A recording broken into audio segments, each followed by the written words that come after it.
Our first speaker this morning, looking at the evolution of big data, basically the data bonanza and what we can do to take advantage of it, is Professor Malcolm Atkinson, Professor of E-Science at the University of Edinburgh. So please welcome Malcolm.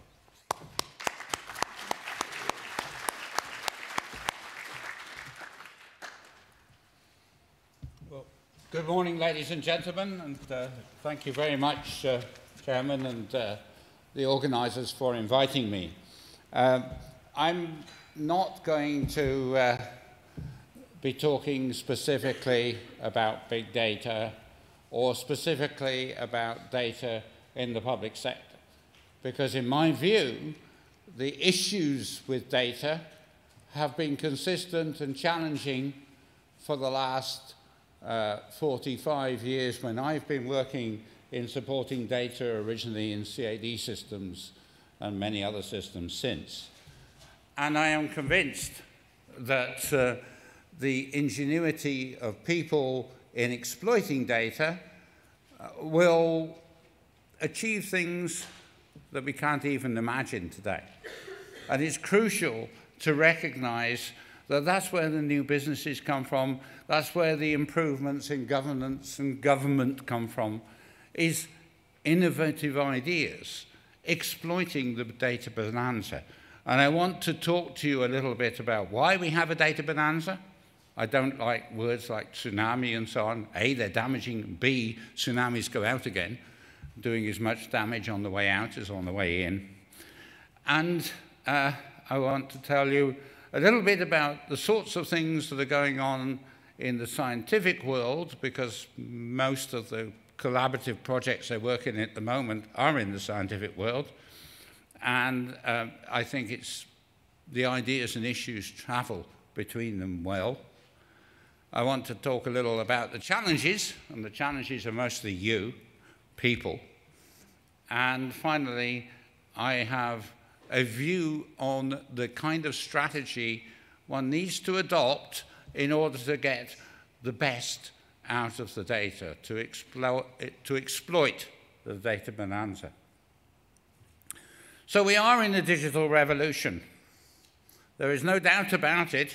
It is probably the largest and most dramatic revolution that has hit mankind. It is traveling at internet speeds backwards and forwards across the world. And as it does that, it's generating enormous turbulence. Massive positive feedback loops are accelerating and changing things.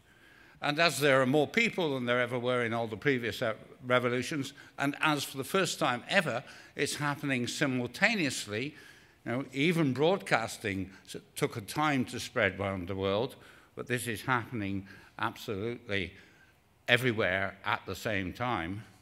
It is something that is more challenging than anything we've met before. You can see the dramatic changes in the way people behave. For example, we have huge amounts of data and footage about what happened during the last earthquake, big earthquake in Japan, because so many people recorded what was happening, even as some of them were perhaps not going to survive. But we have immense amounts of data that we never had before, in addition to all the formerly collected data. The effects of digital transmission and hashtags and the like on rallying people may well have been a major factor in coordination in the Arab Spring. It also had a very big effect on the way we can now look and analyze those events. And I'm sure both people who are interested in revolution and people who are interested in security will be analyzing those very large collections of data. This is a new source, a new way of behaving, and the dynamics of this digital revolution are really impressive. And Darwin explained to us, Darwin, who is remembered in this university because he failed Botany 1, Darwin reminded us that organisms survive when they are best at adapting during times of change.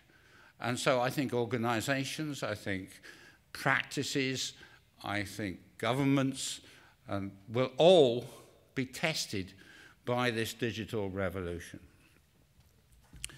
Data is a critical component in everything we do today.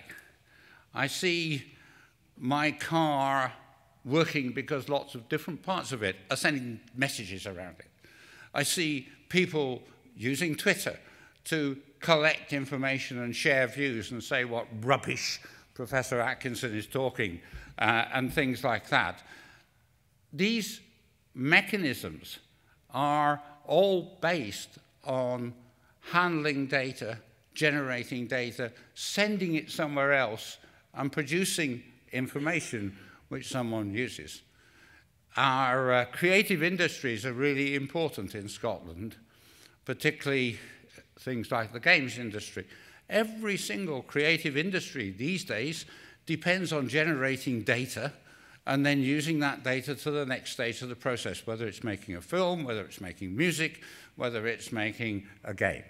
And this is a critical part of our life and environment. So data is pretty freely available as a side effect of these many things that are going on. In addition, we can systematically collect it. We can set up instruments to collect it. Britain has done that for many years, every 10 years, in a census. We've done it for many years in running seismometers all over the world. But the numbers that we do today change dramatically. The nature of the instruments change dramatically, and we must remember to include people as a critical part of those instruments, because people are great contributors of data. They offer enormous amounts of free labor. So people who use banking systems or medical systems or so on are, of course, recognizing that the customer will fill in data because they get something they want back. But that gives a stream of data, and it's a stream of data which has got information in it that wouldn't have been there if you had everything entered by someone who had filled in forms and then collected the data. But everything is data. Even the forms are data. You can take an image of them and process them. You can look at the handwriting and perhaps decide whether the person was stressed at the time. So we have everywhere data, copious supplies of it. The real challenge is to be creative in what we do with it. Think hard about what we do with it. There are a lot of critical trade-offs because we can't keep it all. We have to be thoughtful about what we keep. Because we can't examine it all, we have to be thoughtful about what processes we run. And that is a real challenge. There are more mobile devices in the world than there are people. There are almost as many mobile phones in the world as there are people. And this trend is growing very rapidly. So one can exploit the ability of people to use their mobile phone. This is an app that I have on my mobile phone to help you count and record birds, right? So if you want to understand bird migration and whether it's being affected by global warming or whether it's being affected by building a new dock on a route which the birds take, then you need data to do that. If you want to understand your environment, and if you have to collect that information only through formal mechanisms, you miss a lot of volunteer labor. This is roughly 6 years of volunteer labor counting birds, just over 9 million hours of bird observation around the world. Each dot on that map shows where observations were made. And what we see is collections of information around the world in a consistent framework, whereas previously one tended to have collections by the British Trust for Ornithology and groups like that in specific countries. But birds aren't specific to countries. A different instrument. You may recognize the background. Do you recognize the instrument? It is the world's largest moving object. It is a stream of seismometers trolled behind that boat at the front, 8 kilometers long, and with a very large number of sensors, 80 instruments per kilometer.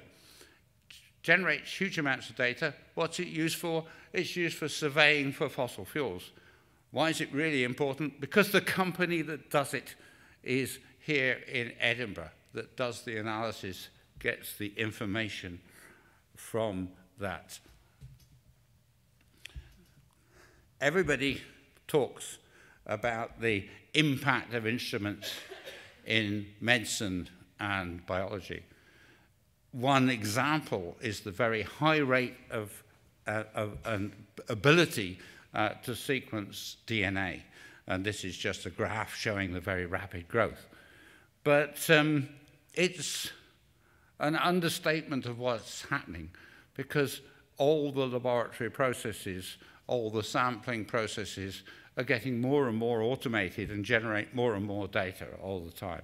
The real challenge is to make good use of that, and I'll come back to that a little later. I'm involved in many projects, but one of them is the Virtue project, which is trying to set up a collaboration for interpreting seismic data around Europe. Of course, you don't just use data from Europe, because the information comes from seismometers, digital seismometers around the world.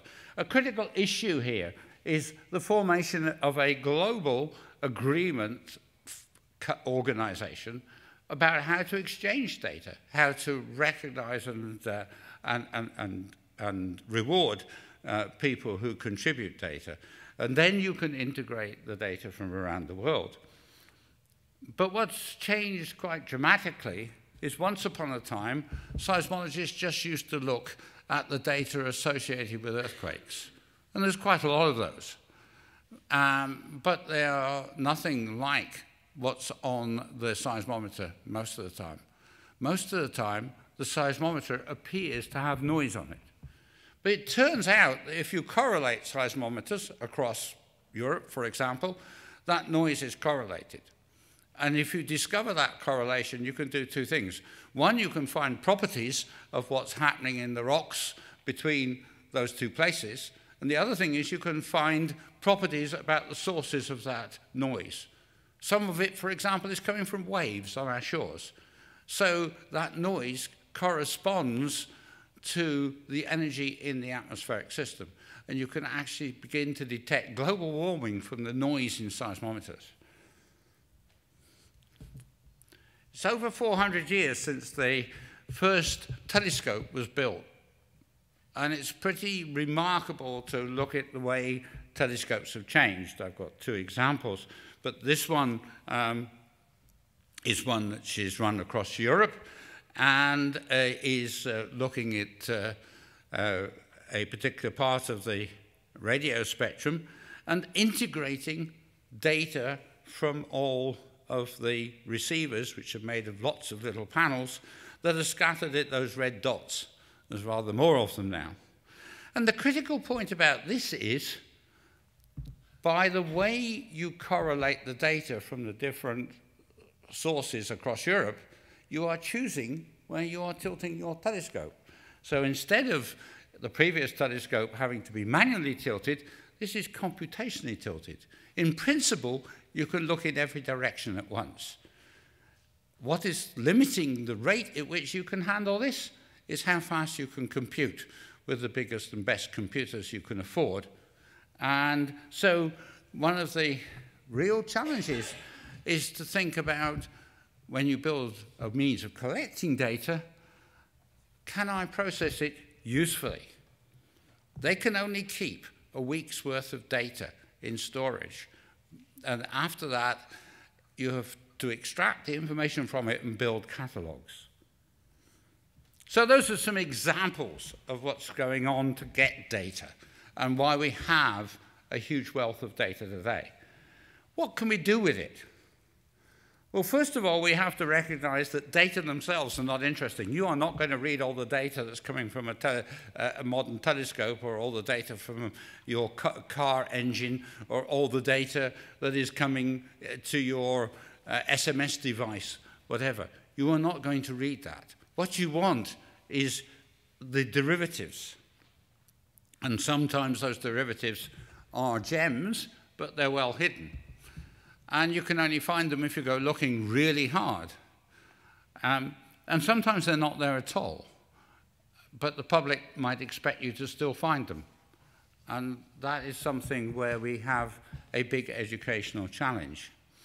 What people want is information. They want the presentation of data in a form in which it can be acted on, and whether that's business intelligence or governmental intelligence, or about how to run your home economy, you want information in a form which works to make a decision.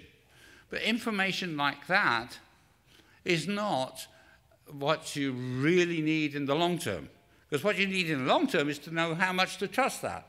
So you need a model behind it. And then you need, which we call knowledge.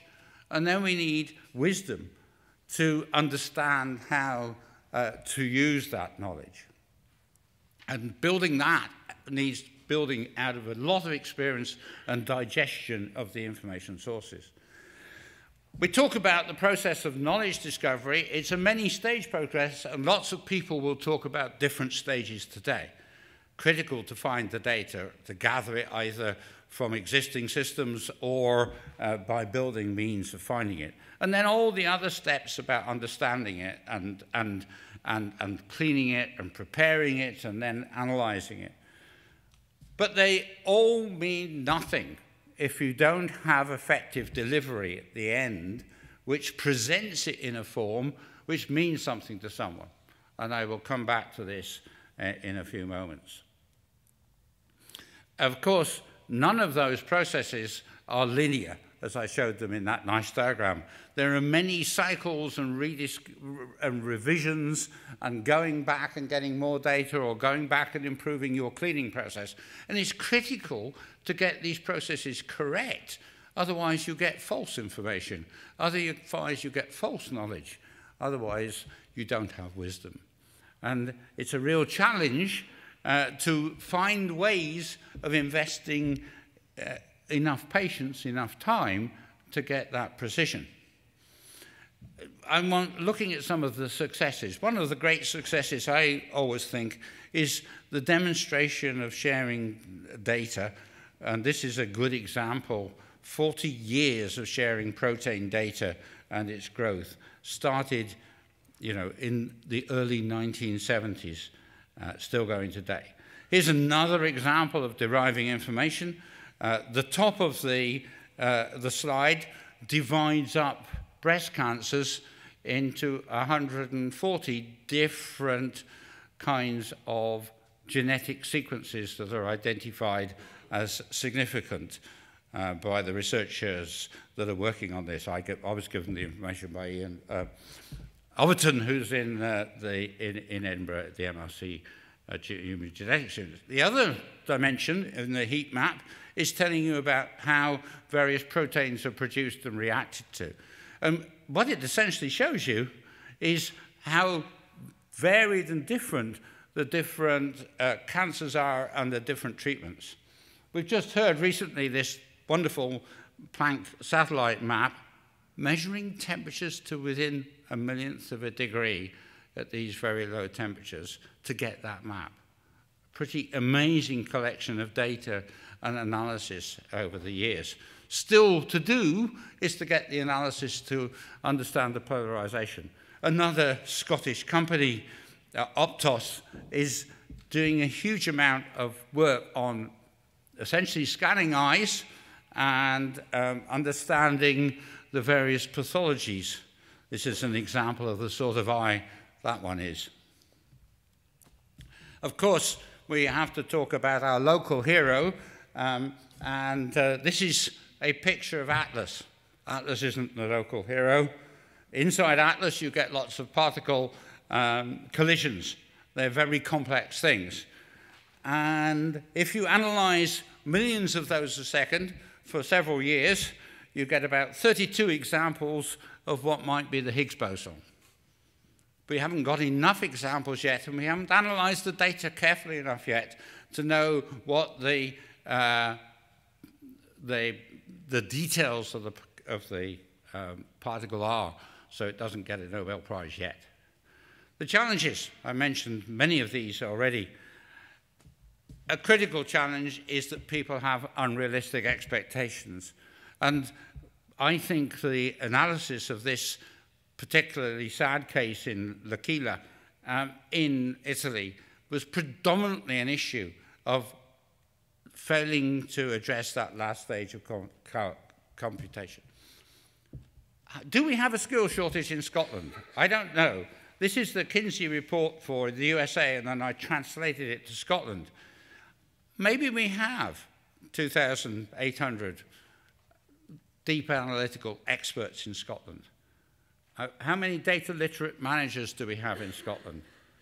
What's the strategy? Well, the strategy has to be to get 3 categories of people working effectively together: the experts in the domain of application, the government, the medical activity, the data analysis experts, and a 3rd category, which may come from a company, but I think it still requires lots of R&D, is the data-intensive engineering, the data plumbing that enables it all to happen.